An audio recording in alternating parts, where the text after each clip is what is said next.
Good morning, friends around the world. In our last meditation, we considered how the internalized anger of resentment builds walls in our relationships. Today, I'd like us to begin looking at some of the triggers that bring about this internalized anger. The triggers we'll be considering are shame, entitlement, hurt, and fear. We'll be looking at shame and how it not only triggers anger, but builds walls in our relationships. I'm going to get transparent with you, okay? I've come to realize this late in my life, but better late than never.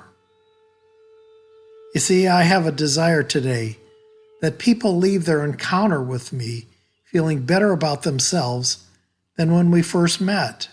That we somehow made a connection, that there's a bridge between us, and they're welcome again to cross that bridge in the future.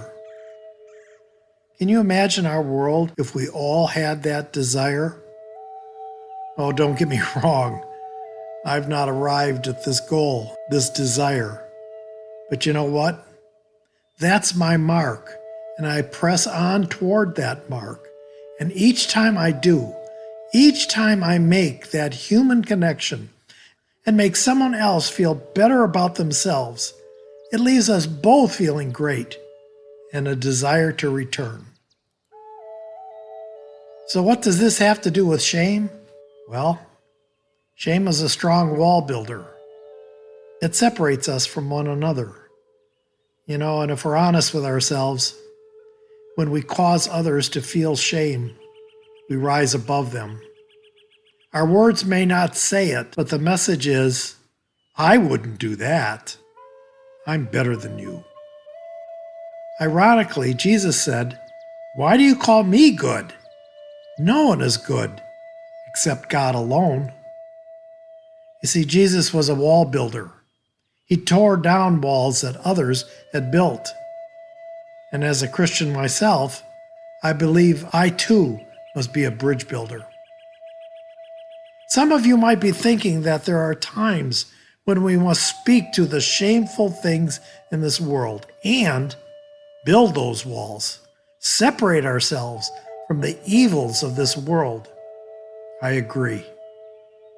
There are indeed times when we must take a stand and speak out. Jesus looked at the religious leaders of the day and called them hypocrites. But when we want to draw closer to others, when we want to have healthier and happier relationships, not only with people we are close to and those we love, but new acquaintances, we must become bridge builders. Let's spend the rest of the time we have together this morning and contemplate these sacred scriptures. At dawn, Jesus appeared again in the temple courts, where all the people gathered around him, and he sat down to teach them. The teachers of the law and Pharisees brought in a woman caught in adultery.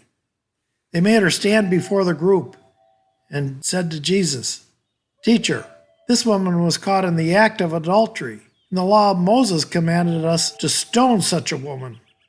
Now what do you say?" They were using this question as a trap in order to have a basis for accusing him. But Jesus bent down and started to write on the ground with his finger. When they kept on questioning him, he straightened up and said to them, "Let any one of you who is without sin be the first to throw the stone at her." Again he stooped down and wrote on the ground. At this, those who heard began to go away one at a time, the older ones first, till only Jesus was left with the woman still standing there. Jesus straightened up and asked her, "Woman, where are they? Has no one condemned you?" "No one, sir," she said.